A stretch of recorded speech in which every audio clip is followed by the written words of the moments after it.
इस समाचार के सह प्रायोजक है घर संसार, जहां उपलब्ध है एक नहीं 51,000 वैरायटियों के साथ कम दाम में अच्छी क्वालिटी का सामान।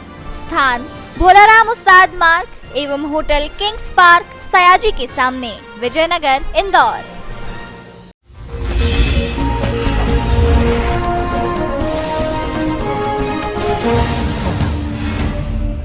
मध्य प्रदेश की आर्थिक राजधानी इंदौर में संयोगितागंज थाना क्षेत्र में 8 नवंबर को हुए दोहरे हत्याकांड मामले में पुलिस द्वारा आरोपी बेटे को गोवा से गिरफ्तार कर लिया गया है। आरोपी बेटे ने पिता के अकाउंट से 2 लाख रुपए से अधिक की राशि से ऐशो आराम पूरा कर गोवा में मौज मस्ती की।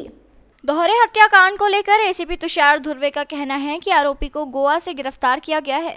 आरोपी पहले गुजरात के बड़ोदरा गया था, उसके बाद वहां से होता हुआ वह पणजी गोवा पहुंच गया। आरोपी को पकड़ा गया है। पुलिस द्वारा बताया गया कि 8 नवंबर को सूचना मिली थी कि संयोगितागंज थाना क्षेत्र के वासुदेव कुटुंबकम अपार्टमेंट फ्लैट से काफी बदबू आ रही है, जिसके बाद पुलिस वहां पर पहुंची और दरवाजा तोड़कर देखा तो एक कमरे में कमल किशोर और उनकी बड़ी बेटी रमा अरोड़ा का शव पड़ा हुआ था। इसके बाद पुलिस मौके पर पहुंची और जानकारी जुटाते हुए तमाम साक्ष्य मौके से जुटाए गए और फिर पूरे मामले में उनके बेटे की तलाश शुरू की, लेकिन वह कहीं पर भी नहीं मिला। पुलिस को शक हुआ और उसी के आधार पर पुलिस ने हत्या सहित विभिन्न धाराओं में प्रकरण दर्ज किया। आरोपी बेटा अपने ही पिता का एटीएम कार्ड अपने साथ ले गया था, जिसमें लाखों रुपए की राशि थी, और फिर वह सबसे पहले रेलवे स्टेशन से होता हुआ गुजरात के बड़ोदरा गया, वहां से पणजी गोवा चला गया और फिर वहां पर होटल बुक करने के साथ ही अन्य लग्जरी पार्टियों में हिस्सा लेने लगा था। लगातार एटीएम से वह रुपए निकाल रहा था, जिसके बाद पुलिस ने एटीएम से रुपए निकालने की जाँच करते हुए गोवा क्राइम ब्रांच से संपर्क किया और यहां से फोटो पहुंचाए। जब वहां पर आरोपी की पूरी पुख्ता जानकारी मिली तो इंदौर पुलिस गोवा पहुंची और वहां से उसे पकड़ा गया, जिसमें बताया गया कि 1992 में अपने माता पिता के साथ छोटी उम्र में गया था और उसे गोवा काफी अच्छा लगा था। इसी कारण से वह गोवा में सेटल होने की तैयारी में था, लेकिन उससे पहले ही पुलिस ने उसे धर दबोचा। पिता के एटीएम से उसने करीबन 2 लाख रुपए से अधिक की राशि अपने ऐशो आराम की जिंदगी में गुजारने के लिए खर्च कर दी और जब पुलिस उसे पकड़कर लाई तो उसने केवल पुलिस के औपचारिक सवालों के ही जवाब दिए। हत्या से जुड़ी कोई भी बात वो बताने को तैयार नहीं है। वहीं बताया जा रहा है कि उसके दिमाग का इलाज चल रहा था और इसी बात से वह नाराज रहता था। आए दिन अपने पिता और बड़ी बहन से विवाद भी करता था, क्योंकि उसकी बड़ी बहन और पिता उसे मौज मस्ती करने से रोक टोक करते थे और उसे अच्छा जीवन जीने के लिए कहा करते थे। इसी कारण बेटे ने इस हत्याकांड की घटना को अंजाम दिया। फिलहाल पुलिस पूछताछ में जुटी है। ये घटनाक्रम में थाना संयोगितागंज को एक सफलता प्राप्त हुई है, जिसमें कि आरोपी को थाना संयोगितागंज की टीम, जिसमें सब इंस्पेक्टर खत्री, राम लखन और विपिन गए थे, इनके द्वारा उसको आरोपी को वहां से पकड़ के यहाँ लाया गया।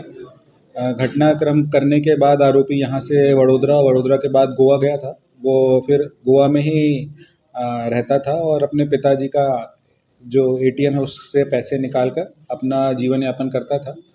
जैसे ही सूचना मिली उसके बाद टीम यहाँ से रवाना हुई और उन्होंने अपने सतत प्रयास से उसको वहाँ से राउंड अप किया।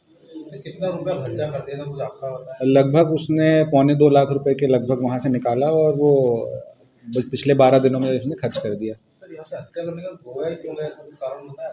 क्योंकि वो सन 1992 में अपने फैमिली के साथ एक बार गोवा गया था, तो उसके दिमाग में वो छवि थी कि वो जगह बहुत ही अच्छी है और वहाँ पे समय व्यतीत करने से सुकून मिलता है, इसलिए वो उसी मानसिक स्थिति में सोचते हुए गोवा के लिए ही गया। सर, साइको किया जा रहा है, इस तरह तो दिमाग की परीक्षा। उसका स्किज़ोफ्रेनिया का पेशेंट है वो, मगर मानसिक रूप से ऐसा विक्षिप्त नहीं कहेंगे। उसको सारी चीज़ें अच्छी तरीके से आती है, समझदार है।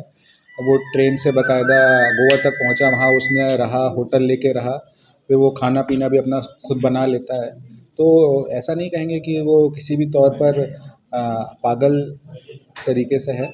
उसको कुछ मानसिक इलाज उसका ज़रूर चल रहा है स्किज़ोफ्रेनिया का, मगर वो पूर्णतः मानसिक रूप से विक्षिप्त नहीं है। क्यों हत्या की तो बताया था?